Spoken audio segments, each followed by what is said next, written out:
जो हम एकांत में पापाचरण करते हैं तो बिना किसी अन्य का सहयोग लिए वो महाबली कर्म हमको हर समय भयभीत, विषाद युक्त, चिंता युक्त, क्लेश युक्त, अपमान की संभावना मात्र से भयभीत हो जाता है।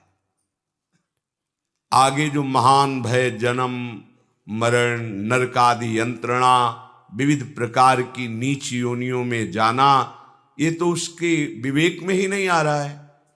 वो वर्तमान के भय विषाद से जलता रहता है। इसलिए हमें अत्यंत आवश्यक है भगवत प्राप्ति। हमारा शरीर केवल कुछ समय के लिए दिया गया है। इस पर हमारा अधिकार केवल सत असत आचरण करने के लिए है। पूर्व पाप और पुण्य का फल भोगने के लिए और नवीन कर्म करने के लिए यह शरीर मिला हुआ है, कुछ समय के लिए। जितनी और योनियां हैं उनमें केवल वो अपने पाप और पुण्य का कर्म फल ही केवल भोग सकती है, चाहे देव योनि क्यों न हो। वो नवीन कर्म नहीं कर सकते। इसलिए केवल मनुष्य शरीर को ये योग्यता दी गई है कि वो नवीन कर्म कर सकता है। प्रारब्ध के अनुसार जब हमारा पुण्य बल होता है तो अनुकूल परिस्थिति आती है, और जब पाप प्रबल होता है तो प्रतिकूल परिस्थिति आती है। इन दोनों परिस्थितियों को भजन करने वाला उपासक मुस्कुराते हुए पार कर जाता है। इसलिए पाप और पुण्य उसके परमार्थ में बाधा नहीं दे पाते। पर जो भगवद विमुख है, भगवद भजन नहीं करता है, वो इसी में रच पच कर नष्ट हो जाता है। अनुकूलता आई तो अहंकार बढ़ा, और अहंकार आया तो सारे दोष पुनः वैसे ही होने लगे जैसे पूर्व कर्मों में होते होते हमें अनंत जन्मों से भटकना पड़ा। वैसे फिर मनुष्य जन्म में वही कर्म होने लगते हैं जिससे हमारा भटकना बंद नहीं होता। अगर प्रतिकूल परिस्थिति आई तो ऐसी संकट, ऐसी विषाद भरी परिस्थिति कि उससे उबर ही नहीं पाता है। वो पूरा जीवन घुट घुट करके फिर वही जन्म मरण का चक्र।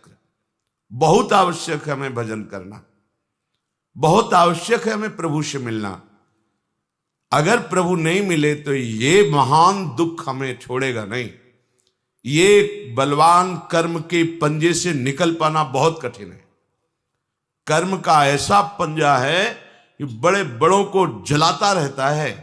ये ऊपर से मुंह चुपड़ी बात कह देना, मुस्कुरा देना अलग बात है। हृदय को ताप रहित करने के लिए केवल केवल भगवद आश्रय है। इसलिए बहुत आवश्यक है। हम जो भी करते हैं, हम जलना नहीं चाहते, हम अशांत नहीं होना चाहते, हम शांति चाहते हैं, शीतलता चाहते हैं, सुख चाहते हैं, प्रेम चाहते हैं, और ये जगत में है नहीं। इसलिए हमें प्रभु का आश्रय लेकर भजन करना अनिवार्य है। नहीं समझोगे भटकोगे, समझ जाओगे इसी जीवन में वो सुख प्राप्त करोगे जहां दुख का लेश भी नहीं है। और जो भगवद आश्रित है तो ये सारी माया उसके अनुकूल हो जाती है। माया और कोई नहीं, मां है, ये भगवती मां है।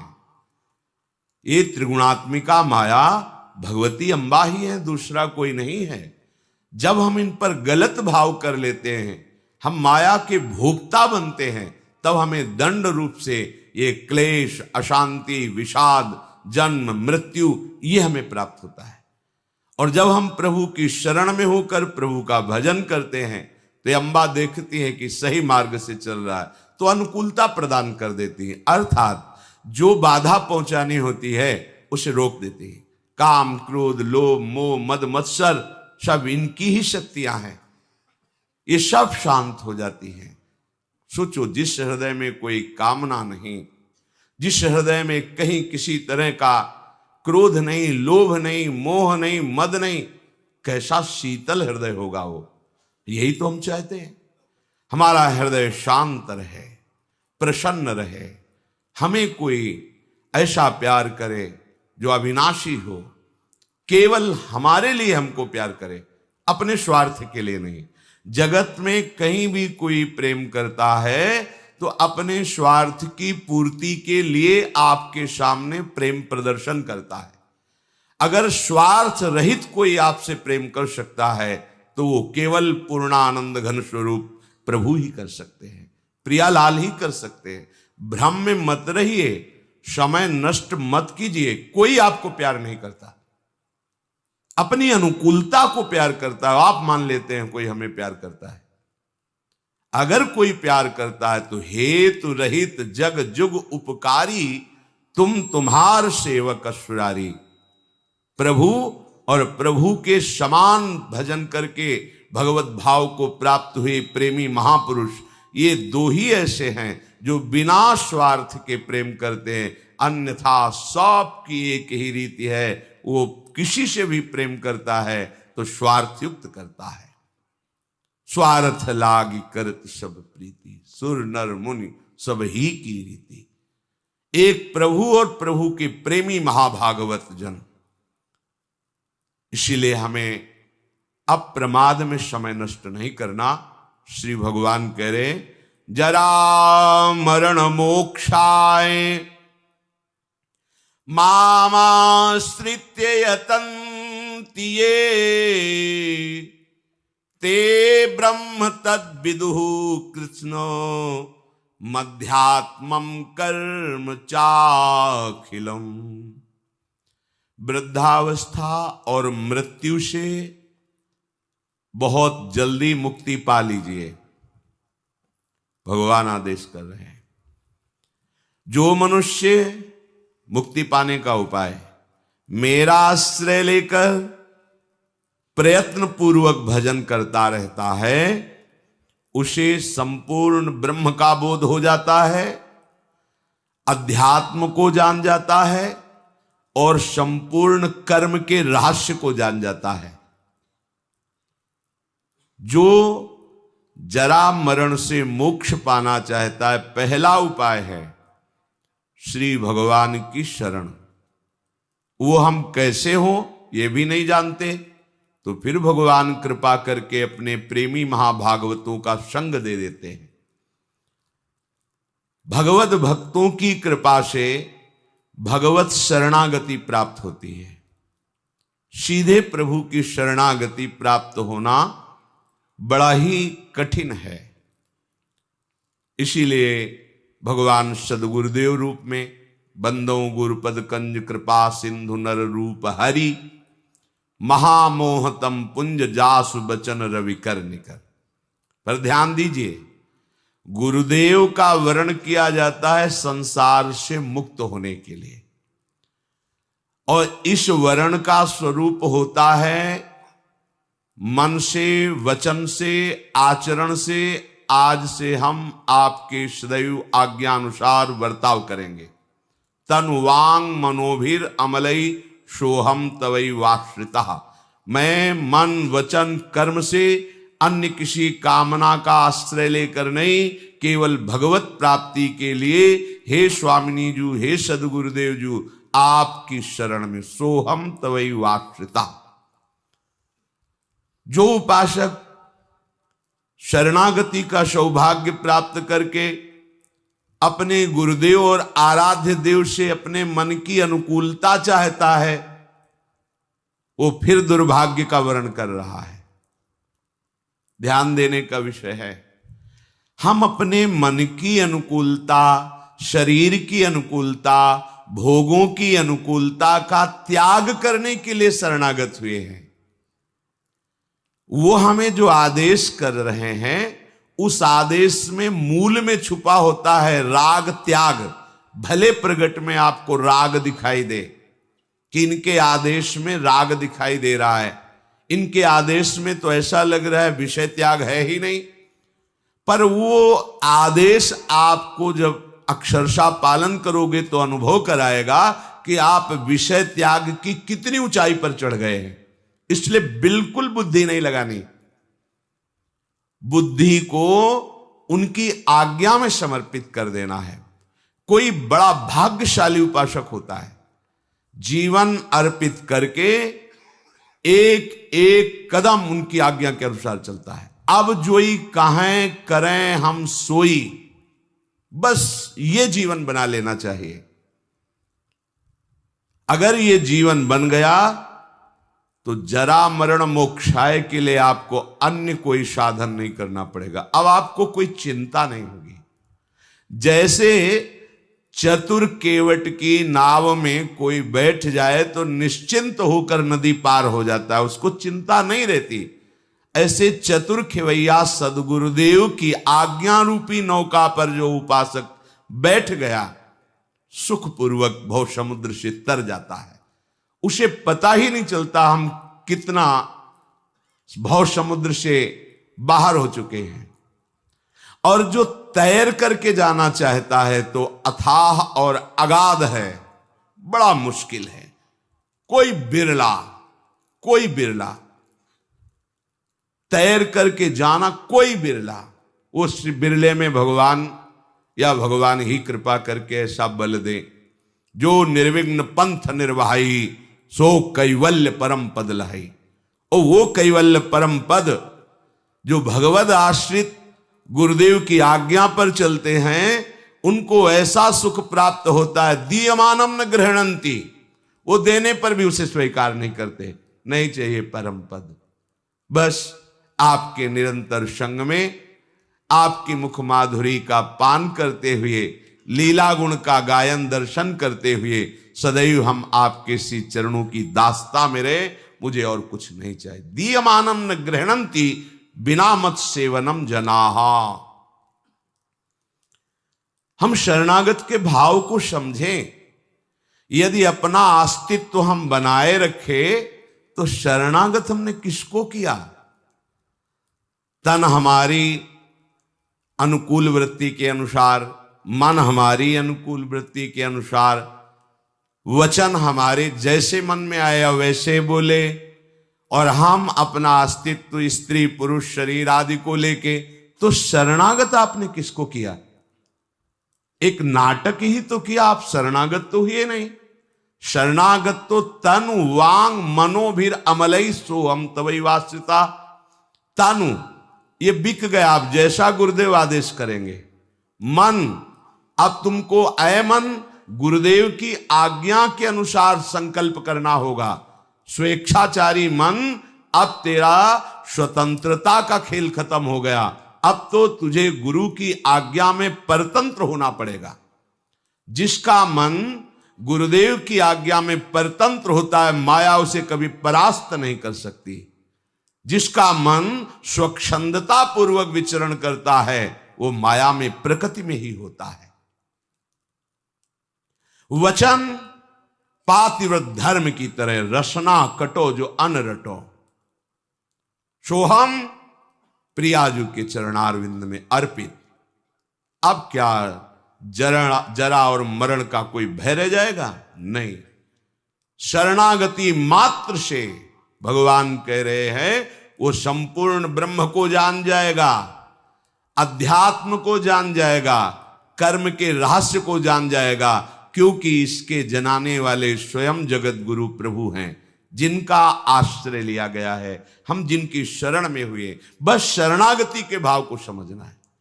शरणागत तो शास्त्रों हो रहे हैं, पर शरणागत की रहनी और आचरण कोई बिरला ही कर पा रहा है।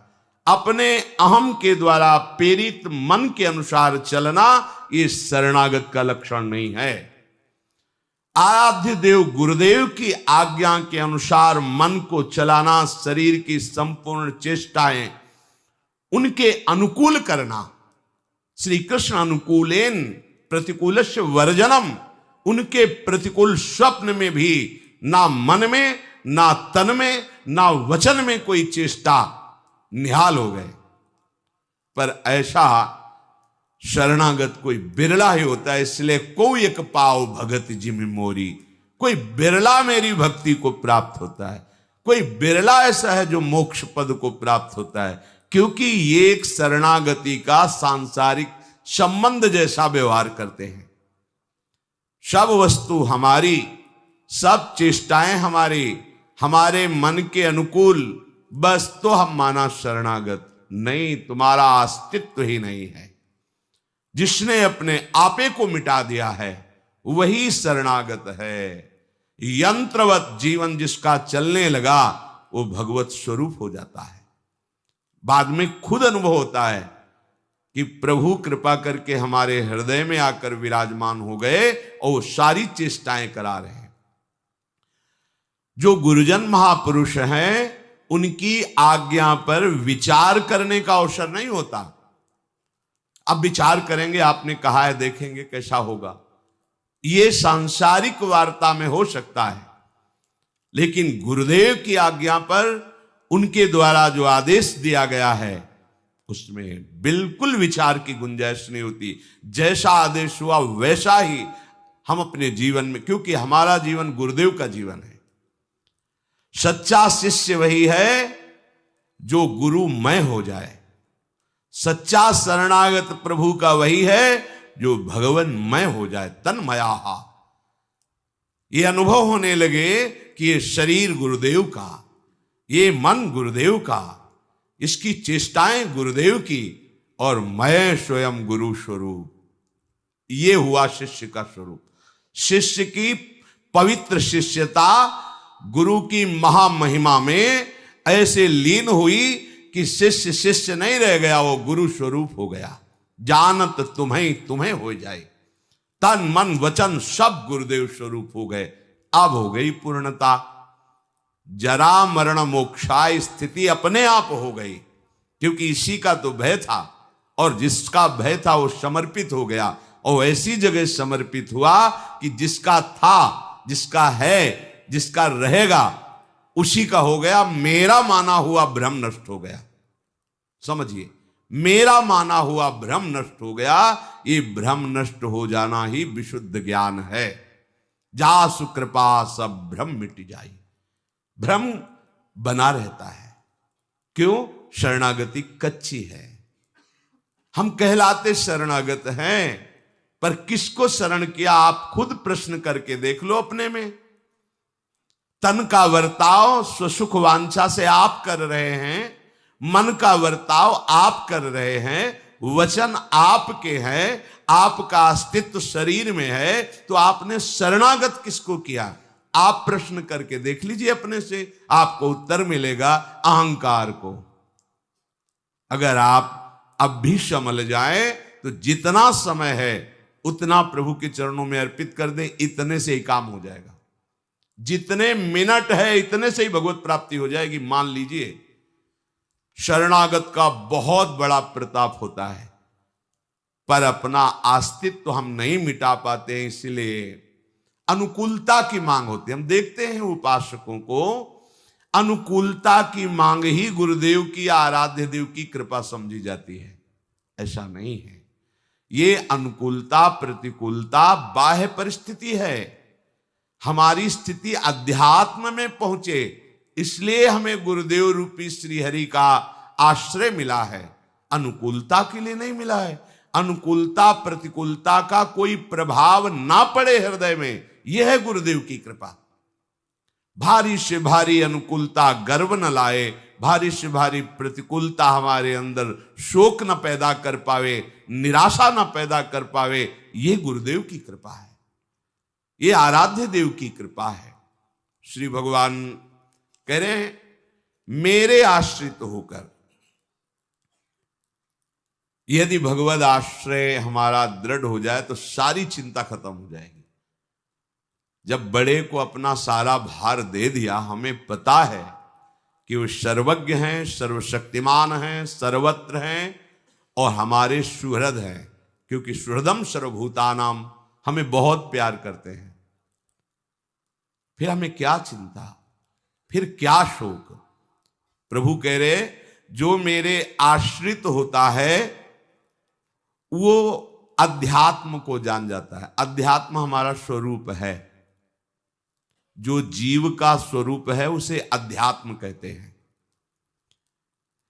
एक शरीर को छोड़कर दूसरे शरीर को प्राप्त करने में जो हेतु है वो मूढ़ता है, अज्ञान है। ये अज्ञान जब तक निवृत्त नहीं होगा तब तक एक शरीर से दूसरे शरीरों में ये आवागमन बना रहता है। जिसको भगवद आश्रय से ज्ञान चक्षु प्राप्त हो गए हैं उसे विवेक कहते हैं, विशुद्ध विवेक। एक सेकंड में बड़ी से बड़ी समस्याओं को काट करके एकदम निहाल खड़ा है। यह केवल ज्ञान से ही हो सकता है, किसी के सहयोग से नहीं, अन्य किसी सामर्थ्य से नहीं। श्री भगवान ने एकादश स्कंद में उद्धव जी से कहा, हे उद्धव, तुम अध्यात्म मार्ग में चलने वाले उपासक हो, तुम्हें कोई गर्दन पकड़ करके पीट दे, ऊपर थूक दे, मूत दे, गाली दे, बांध दे, तो भी तुम अपने अध्यात्म से, आत्म विचार से अपने आप को बचा लेना, किसी बाहरी सहयोग से नहीं, किसी व्यक्ति के, किसी बल के प्रयोग से नहीं, आत्म विचार से। यही आत्म विचार ज्ञान चक्षु है। जब ज्ञान चक्षु का प्रादुर्भाव हो जाता है तो ये जान जाता है कि ये जन्म मरण का हेतु केवल इच्छा और द्वेष ही है। इच्छा द्वेष समुत्थेन द्वंद्व सम्मोहेन भारत सर्वभूतानि, जितने चराचर जीव हैं इनके जन्म मरण का हेतु इच्छा है मूल। उसकी पूर्ति ना होने पर, बाधा पड़ने पर द्वेष हो जाता है, क्रोध हो जाता है। इन्हीं द्वंद्वों से मोहित हुआ ये चराचर जगत जन्म मरण को प्राप्त होता है। ज्ञान चक्षु उपासक ये देख लेता है, इसलिए वो इच्छा रहित हो जाता है। जीव का क्या स्वरूप है, उसकी गति या दुर्गति क्यों होती है, भगवान उसे समझा देते। भगवान कह रहे जो मेरे आश्रित होता है वो अध्यात्म को जान जाता है। ये अध्यात्म को जानना है, अपने स्वरूप का परिचय हो जाना। आज तक हमारी दुर्गति क्यों होती रही, हमारी सदगति अब क्यों होगी, इसके रहस्य को वो जान जाता है। जब उपासक भगवद आश्रय लेता है तो वो अपने स्वरूप की तरफ चलता है। जब जगत का आश्रय लेता है तो वो देह और भोगों की तरफ चलता है। आप पहचानिए कि आप जगत आश्रित हैं या भगवद आश्रित हैं। जब जगत का आश्रय होता है तो देह पुष्टता, देह प्रियता, देह के आराम सुख भोग की लालसा और भोगों का चिंतन, यह है संसार का आश्रय। भगवद आश्रय एकमात्र प्रभु की प्राप्ति की लालसा, अपने स्वरूप की तरफ गमन, अध्यात्म नित्या। नहीं, ये शरीर मेरा स्वरूप नहीं है, ये कुछ समय के लिए मिला हुआ है, इससे केवल हमें भगवत प्राप्ति करनी है। हमें भोग भोग करके समय बर्बाद नहीं करना, मलिनता और हृदय में नहीं बैठालनी, हमें शास्त्र विरुद्ध आचरण नहीं करना। ये भगवद आश्रय से स्वयं जागृत होता है। संसार के शरीर के आश्रय से जैसे पापाचरण ना चाहने पर भी जबरदस्ती होते हैं, ऐसे ही भगवद आश्रित होने पर, ना चाहने पर भी जबरदस्ती उससे सत्क्रियाएं होने लगती हैं। जैसे बलात् उससे कोई भागवतिक कार्य करा रहा हो, वो देखता है कि मेरे द्वारा बिल्कुल क्रियाएं नहीं हो रही, ये प्रभु करा रहे हैं सत्क्रिया। जैसे कोई कहता है कि भगवान ही सब कुछ कराने वाले हैं, तो हमारे से जो कुछ हो रहा है भगवान करा रहे हैं, पापाचरण आदि जो भी। फिर समझ लीजिए, जगत के आश्रय से शरीर राग पुष्ट होता है, शरीर का आश्रय, जगत का आश्रय ही भोगों में रत करके अधर्म कराता है, भगवद आश्रय नहीं। भगवद आश्रित के हृदय में प्रबल वेग होता है भजन का, भगवत प्राप्ति का, अध्यात्म का, अर्थात स्वरूप में स्थित होने का। वहां कहीं पापाचार अधर्म की कोई गुंजाइश ही नहीं है, क्योंकि अहंकार वृत्ति से ही ये सारे खेल होते हैं जगत के, और ये आश्रित है अहंकार ही तो। सोहम तो वही आश्रिता, अब इससे कैसे पापाचरण हो सकता है। जो कुछ भी होगा अब महामंगल होगा, ये हृदय में बात बैठालनी चाहिए। जब भगवद आश्रित होता है उपासक, ध्यान दीजिए, तो उसका समस्त शरीर संबंधियों से संबंध विच्छेद हो जाता है अंदर से, चाहे वो गृहस्थ हो चाहे विरक्त हो। देख लेना, जब हृदय से भगवद आश्रय ले लिया तो इसका प्रभाव होता है, सुत बनिता आदि जान स्वार्थ रत ना करु नेह सभी से। वाणी से नहीं बोलेगा, गृहस्थी में है वैसा नहीं बोलेगा, व्यवहार वैसे ही करता नजर आएगा जैसे आसक्त पुरुष करता है, पर उसका आसक्ति कहीं नहीं होगी, राग कहीं नहीं होगा, क्योंकि वो भगवद आश्रित है। भगवत प्रसन्नता के लिए उसके हृदय में बात बैठ गई है, नाथ सकल संपदा तुम्हारी, मैं सेवक समेत सुत नारी। और जो विरक्त है कदापि कहीं किसी भी संबंध को स्वीकार नहीं करता। भगवद आश्रित तो नाते नेह राम के मनियत, सुहृद सुसेव्य जहां लो। अगर अब पार्थिव संबंधों का महत्व रहा तो आपने अभी भगवद आश्रय नहीं लिया है।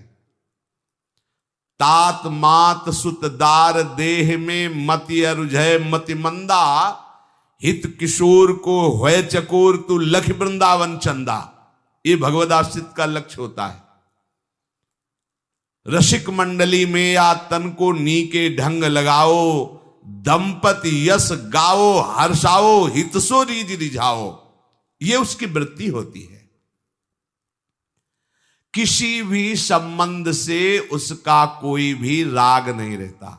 चलो हमारा राग नष्ट नहीं हुआ, पर हम नाटक करते हैं इस बात का, क्योंकि विरक्त मार्ग में हमारा कोई नहीं, अंदर से प्रियता है, पर बाहर से हम त्याग करते तो अंदर की प्रियता प्रभु का आश्रय हटा देगा। जो जगत के संबंधों में प्रियता है, स्नेह है, इसको निवृत्ति मार्ग पर उपासक को प्रगट में भी और अंतर में भी दोनों से हटा देना चाहिए। प्रवृत्ति मार्ग में जो गृहस्थ में है, बाहर से व्यवहार ज्यों का त्यों करते रहना चाहिए, अंदर से भगवत भाव में रहना चाहिए। सब प्रभु का है, प्रभु के लिए है। अब कोई पधारे तो भी कोई उसको शोक नहीं, जन्मे तो कोई उसको हर्ष नहीं। श्रीवास जी के आंगन में महाप्रभु चैतन्य देव अपने परिकर के साथ कीर्तन कर रहे हैं। कुछ दिन से उनका पुत्र बीमार था, एक ही पुत्र था, पधार गया। दासी ने कान में आके कहा श्रीवास से कि वो पुत्र पधार गया। उनका दोबारा यहां आवाज नहीं, महाप्रभु जानने न पावे। कीर्तन में कोई विक्षेप नहीं होना चाहिए, और बजा बजा के करताल हरि बोल जोर जोर से कीर्तन, जैसे कोई बहुत बड़ी संपत्ति मिल गई हो, ऐसे नाचने लगे। पर महाप्रभु का कीर्तन रुक गया। महाप्रभु ने कहा क्या बात, हमारा भाव शुष्क हो रहा है, कोई शोक हो गया क्या? श्रीवास ये सुन ही नहीं रहे, कीर्तन में मगन है। किसी ने कहा श्रीवास जी का पुत्र पधार गया। श्रीवास जी की तरफ देखा, आनंद मगन होकर भगवान नाम कीर्तन में श्रीवास जी से रोककर कहा आपका पुत्र पधार गया, और आपने हमसे भी नहीं कहा और कीर्तन भी नहीं रोका। तो उनका प्रभु एक कहने की बात है, आपकी वस्तु है, आप यहां रखें या बुला ले अपनी नित्य सेवा में, मेरा क्या अधिकार? देखिए मेरा। और प्रभु रही शोक की बात, तो जिनका नाम अंतिम समय स्मरण में आ जाए तो जीव परम गति को प्राप्त होता है। वो साक्षात हमारे आंगन में खेल रहे हैं, नृत्य कर रहे हैं, और महामहिम भगवान नाम गूंज रहा है। अब उस जीव के कल्याण में कोई, तो ये तो महा उत्सव है, ये शोक करने का विषय थोड़ी। महाप्रभु चैतन्य देव ने हृदय से लगा लिया और कहा श्रीवास आज तुमने खरीद लिया श्री कृष्ण को, आज तुमने श्री कृष्ण को खरीद लिया। ये बात समझनी। गृहस्थ में भगवत भाव से युक्त, परिवार से बिल्कुल आंतरिक मोह नहीं, पर व्यवहार मोह जैसा ही। व्यवहार में कटुता नहीं आनी चाहिए, और निवृत्ति मार्ग में, वैराग्य मार्ग में बाहर से भी राग रहित और अंदर से भी राग रहित। भगवद आश्रय की रहस्य को जानने वाला उपासक किसी भी क्रिया से अपना संबंध नहीं रखता। ध्यान रखना, सब भागवतिक क्रियाएं हैं पर हमारा संबंध नहीं। संबंध इससे कुछ फल की प्राप्ति। परिक्रमा लगा रहे हैं, प्रभु की प्रेरणा लगा रहे हैं, इसका क्या फल है? हमें कुछ नहीं चाहिए इसका फल, क्योंकि हम कर नहीं रहे, प्रभु लगवा रहे हैं। ये आप कीर्तन करें, इसका क्या फल है? कीर्तन। सेवा करें, इसका क्या फल? सेवा। नहीं, कुछ तो नहीं, कुछ नहीं। हमारा जीवन भजन में हो रहा, कीर्तन में हो रहा, परिक्रमा लगा रहे हैं, धाम वास कर रहे हैं, इसका फल क्या है? यही महामहिम श्री धाम का वास मिला, महामहिम नाम हमारी जिह्वा पे चल रहा है, महामहिम धाम की प्रदक्षिणा या जो भी सेवा बन, उन क्रियाओं से हमें मतलब नहीं। मेरे प्रभु कृपा करके मुझे अपने समीप रखे और जैसी चेष्टा करा रहे, उसका कोई फल की आकांक्षा नहीं होती। श्री हरिवंश नाम नित कहो, नाम प्रभाव नाम फल लो, क्या नाम हमारी गति सदा। नाम का फल क्या है? नाम में प्रीति हो जाना। पहले उपासक नाम जप करता है, फिर नाम में रुचि होती, फिर नाम में प्रेम होता है। अब जो प्रेम में नाम का जप होता है, यही नाम का फल है। डूबा हुआ अश्रु प्रवाह, रोमांच हो रहा, राधा राधा राधा। अब उसको क्या चाहिए? किसी भी क्रिया से संबंध नहीं होता। अब क्रिया का संबंध और क्रिया संबंध रहित परिचय। आप परिक्रमा लगा रहे हैं, आधी परिक्रमा हो गई, आपको आदेश हुआ, आप तुरंत आ जाइए, आपकी ये सेवा है। एक बार भी मन में नहीं होना चाहिए कि परिक्रमा पूरी नहीं हुई, एक बार भी मन में नहीं आना जी। क्यों? बिका हुआ हमारा जीवन है, हमें ना परिक्रमा से मतलब है, ना हमें किसी अनुष्ठान से मतलब, हमें आदेश से मतलब है। या कोई घटना घटी आपकी परिक्रमा नहीं, आपको दुख नहीं होना चाहिए। प्रभु की जैसी इच्छा, जोई जोई प्यारो करे, सोई मोहि भावे, मोहि भावे। ये भगवद आश्रित का स्वरूप है, ये भगवत समर्पित का स्वरूप है। इसीलिए भगवान बार बार कह रहे कि क्रिया की पूर्णता में नहीं, तुम कर रहे हो उसकी सिद्धि असिद्धि में समान भाव, क्षमता का भाव, ये उस क्रिया के फल से अनंत गुना बढ़ करके है। उस क्रिया में समान भाव, प्रमादवश नहीं छोड़ना। कोई भागवती का ऐसा आदेश आ जाए या दुर्घटना हो गई या किसी घटनावश, शोक नहीं करना। आप परिक्रमा लगाएं, कुछ ऐसी बात हुई, परिक्रमा छूट, कोई परेशानी नहीं, आप बिल्कुल वैसे ही प्रसन्न मुद्रा में, क्योंकि हमको उससे कुछ लेना ही देना नहीं था। प्रभु करा रहे थे, हो रही थी, रोक दिया, रुक गई। हम प्रभु के आश्रित हैं। जो भगवद आश्रित होता है वो उपासक किसी भी क्रिया से अपना कोई भी संबंध नहीं रखता, क्योंकि ये शरीर प्रभु को समर्पित है। अब इसकी क्रियाएं प्रभु करवाएंगे। जो कर बड़ा साधन बन गया तो उसको कोई गर्व नहीं होता, और ऐसा लोक देखने में लगता है कोई साधन नहीं हो रहा तो उसे कोई शोक नहीं होता, क्योंकि वो इनके बल से नहीं, वो सीधे हरि के बल से है। अब गूढ़ बात का रहस्य हरिराम व्यास जी के, काहू के बल भजन को, काहू के आचार, व्यास भरोसे। मूल बात भरोसा उसको श्री लाडली जी के चरणारविंद से, न क्रियाओं से है न भजन से है। अभी ऐसी विक्षिप्तता में भजन रुक गया तो हमारी लाडली जो है ना संभाल लेंगी। अगर अभी बिना भजन के शरीर छूट गया, हम भगवद आश्रित है, कोई ऐसी मूर्छा अवस्था, कोई ऐसी अवस्था, तो वो कह रहे उस समय मैं स्वयं आती हूं, वो आ जाएंगे। क्या हमें परेशानी?